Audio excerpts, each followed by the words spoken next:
Hi, this is Michael Williams, United Volleyball Supply, volleyballusa.com, here to go over the key features of our PIP net system. The PIP net system is a multi-sport system to be able to accomplish all your volleyball heights as well as pickleball and badminton. Today we'll be setting up the aluminum version. We do offer the PIP in both aluminum and steel. The aluminum version is still fairly lightweight. It weighs 46 pounds with the hardware installed on it. If you went with the steel version, it would be about double the weight. The difference is between steel and aluminum, of course, the weight that we talked about, but then deflection on the pole. A steel pole would deflect a little less than an aluminum pole. At the top of the hardware, you'll see a stainless steel pulley. We've added a wide neck to the pulley. That way you can get your Kevlar or steel cable down the pulley and through the winch without a problem. On the back side of the hardware, you'll see a few loops welded on. That's so if you were setting up a 3-pole, 2-net side-by-side system, you'd simply clip onto the back of the hardware. To lift the hardware up and down, release a little tension off the winch, loosen your stainless steel palm bolt. Now you can adjust infinitely from top to bottom of the pole. Once you find your desired net height,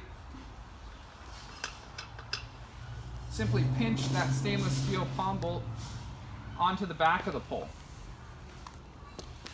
So you never have to worry about scuffing or scraping your pole. We've inserted a Delrin insert into the stainless steel palm bolt.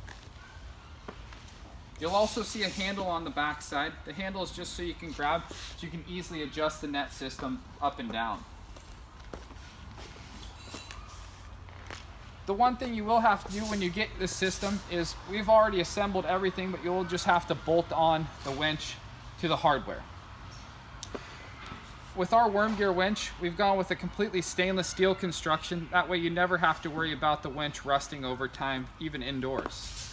On our worm gear winch, we also have a bronze and stainless gear inside of it, so you never have to worry about rusting as well inside of your crank.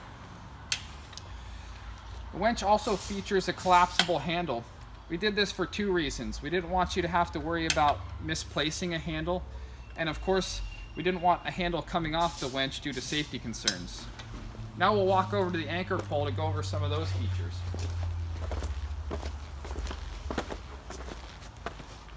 On the anchor pole, you'll see some of the same things. The stainless steel palm bolt on the back, the secondary lock if needed, the loops for side-by-side use, and the handle. At the top, it will be a bit different than the winch side. We won't have a pulley installed on the top. We'll have a stainless steel connection bolt on the top. On the bottom of the hardware, if you have purchased our Sencomp volleyball net with the PIP system, you'll want to remove the cam buckle. The cam buckle is just there if you didn't have a bottom net tensioner, but on the Sencomp volleyball net, that will be provided for you. So if you have purchased that net, simply release the nut off the bolt, take the cam buckle off, put the bolt back through, and tension back. Now that we've gone over the key features, we'll walk through a quick net setup using our Sencomp volleyball net. When the net comes out of sewing, it'll go into net finishing, where we have pre-made a loop on the top and bottom for you. I've gone ahead and installed carabiners on the top and bottom already. These will be provided for you in your hardware kit. For the top of the net, essentially clip to the connection bolt. Again, depending on if you're using a net you've already purchased or our Sencomp volleyball net, this may be redundant here. So we're going to clip on the bottom of the net to the connection pole, and we'll walk over to the winch pole to get the net at tension. On this side of the Kevlar cord, you'll see we haven't made a loop yet.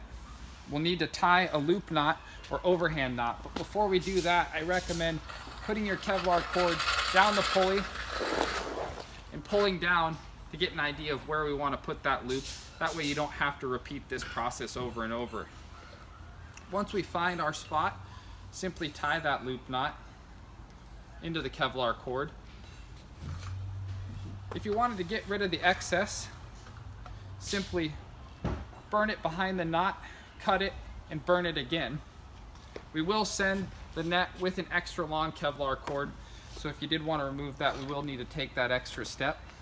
Once we've done our loop knot, there will be a tooth on the winch.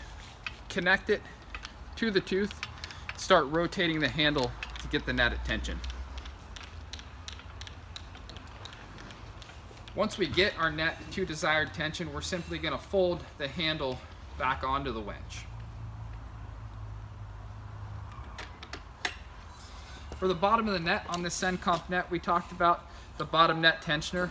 On this Sencomp net, we have a rope ratchet. Simply clip it to the anchor point on the pole and pull back. Now we have our net at tension.